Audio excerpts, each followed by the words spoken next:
When Tudor launched a blue and steel Black Bay 58, all the anti-Tudor guys were like, oh, it's so boring, it's so predictable.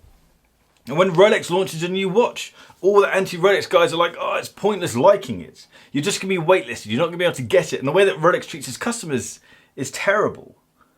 Yet it's totally fine when Omega launches a blue and steel chronograph that no one's going to be able to get.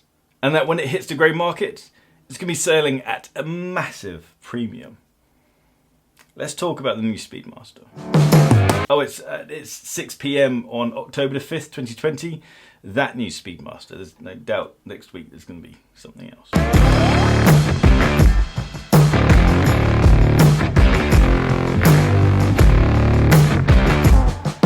Welcome back to Bark and Jack. I'm Adrian, and today we have a new Speedmaster. What a treat. This is completely out of the blue. It's such a treat when a watch company does something that is so original and so left field from what they usually do. If this said Rolex on the dial, a lot of the anti-Rolex people, a lot of them are Omega fanboys, would just say it's exactly the same watch, just in a different color. But I'm gonna rise above that. So I'm not gonna go down that route. Let's check out the watch. It is actually a really cool watch. The watch is a stunning watch, and there are a lot of similarities to the normal Speedmaster and what we've come to know about the Speedmaster. But there are also a lot of differences and quite a few little Easter eggs. There's quite a few little hidden things in this. To start off with, they've made bigger they've got a bigger price on it. It's now £8,250 on a strap. But let's check out some of the other differences. The dial and the hour markers and handsets. That dial section is absolutely gorgeous, I think. We have a silver. It isn't just coloured silver. This is an actual silver dial. And it has a hallmark, or rather the stamp, of AG925 to prove it's silver that is laser etched just above the hands. Contrasting with the silver dial, we have this littering of stunning, gorgeous blue. I absolutely love this hue of blue. And it's PVD coated, so it's a really punchy blue. We have a blue ceramic bezel, and on the bezel for the Speedmaster geeks, we have a dot over 90. Within the bezel, the numerals are actually enamel. Now, I'm hoping that the render is just slightly blurry, slightly out of focus, because those numerals, or at least some of them, do look a little fuzzy. I like enamel, I like the characteristics of enamel, but I feel if the enamel is creating fuzzy or not quite perfect numerals, then I think that's a bit of a poor choice, considering everything else about this watch is quite exact. With the use of sapphire, with the use of ceramic, they're very exact, they're materials that are used for perfection.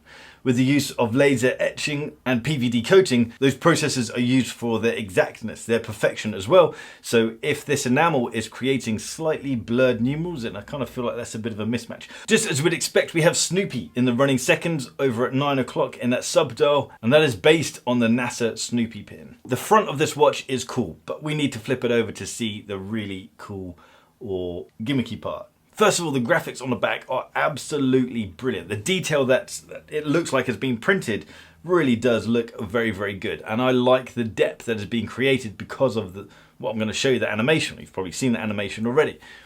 Earth spins around and it rotates once every minute, so once every 60 seconds, and that's because this is attached to the running seconds hand. Once you activate the chronograph mechanism, Snoopy then shoots across in his little rocket, taking 14 seconds to go across, well, from one point of the moon over to the other point of the moon. Epically gimmicky, and if that was done by 99% of the other watch companies out there, then it would be probably pretty bad, but I don't know why, but I actually really like that. The one thing that really stands out about Omega is that they are churning out some incredible movements. And they've got a relatively new movement here. This movement was launched last year. It is the caliber 3861, and it's based on the 1861 movement that you'll find in the Speedy Professional still today, but this has been upgraded massively. The big thing that stands out for me is the fact that this is METAS certified, which is a series of super hard tests far beyond what are the tests that COSC do on their movements. So anything that is METAS certified is a kick-ass movement. I was being facetious in my comments in the intro and earlier. There's some truth in it, but the whole thing is to be honest, I don't care what companies do. If a company does something and it's good looking and I like it, then for me, that's the end of the story. It doesn't matter whether it's on trend or they're just regurgitating something old. If there's a product in front of me which I think is good, then that's what I think about it. Equally, if a watch company launches a watch and I can't get it because it's sold out, because it's so popular, then good for them. That kind of reminds me about the watch straps that I have. We've got more stock of our mocha strap over at barkandjack.shop. You can check out these straps. This strap is handmade in Turkey and it's made from vegetable tan cowhide. It's got a really cool rustic look about it, and we've had these out of stock for a while, so apologies for that. But we've now got more stock, and now the native straps are now out of stock. So some of the native straps are out of stock if you're looking for those straps, and they'll be back in stock in about 4 weeks now. I poke fun at Omega because whenever I do a video where I talk about Rolex, there's always a barrage of comments saying that Rolex is so overhyped, there's so many better watches out there, you should buy an Omega and all that. And so I just assume that the anti-Rolex people are Omega fanboys. And so I find it fun to poke these people, and a lot of them make very hypocritical comments. And this watch is a perfect example of that. The previous Snoopy Speedy is massively overhyped. It's a stunning watch. It's an awesome watch. I've got a watchmate who has one, and I always love trying it on. And whenever I try it on, that would be the Speedmaster that I would have. It's an incredible watch, but it's not a 30 to 40,000 pound watch. And so I always find it funny when people say, "Oh, Rolex, they're a complete rip-off. They're so overpriced. It's overrated." And I have a feeling that's where this watch is going to go. This watch isn't limited edition, but it is limited availability. You're only going to be able to get it from an Omega boutique. And people have been messaging me saying that they've been told by Omega boutiques that they must pay in full just to join the waitlist. And there's already a 6-month wait on this watch. And if you don't have an Omega boutique near you, then good luck trying to call them and getting on their waitlist, or taking that long drive just to get on their waitlist.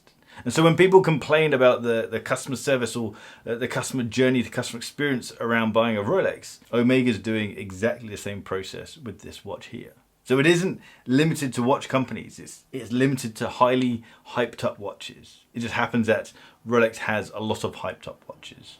This is joining that club. All silliness aside, I do think this is a stunning watch.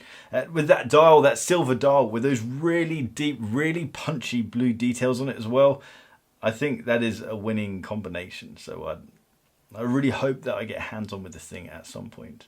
But guys, drop me a comment down below. Let me know what you think of this piece. Sorry for all the silliness. I did have to get that little bit of rant off my chest, because I do think there's quite a bit of hypocrisy going around, especially with these watch launches. Anyway, thanks for watching. Thanks for listening. If you like this video, hit that thumbs up button. If you dislike this video, then there's something wrong with the dislike button, so just double tap it and it'll sort itself out. If you like the style of this video, then hit that subscribe button down the bottom there and little bell icon so you get notifications when I drop a new video. If you like articles and watch straps, watch accessories, jump over to barkandjack.com. If you're on Instagram, give me a follow at barkandjack. That's my main daily outputs, watch shots, chatting with people. That's kind of that's where it all started, was Instagram. So give me a follow at barkandjack, and I'll see you guys next time.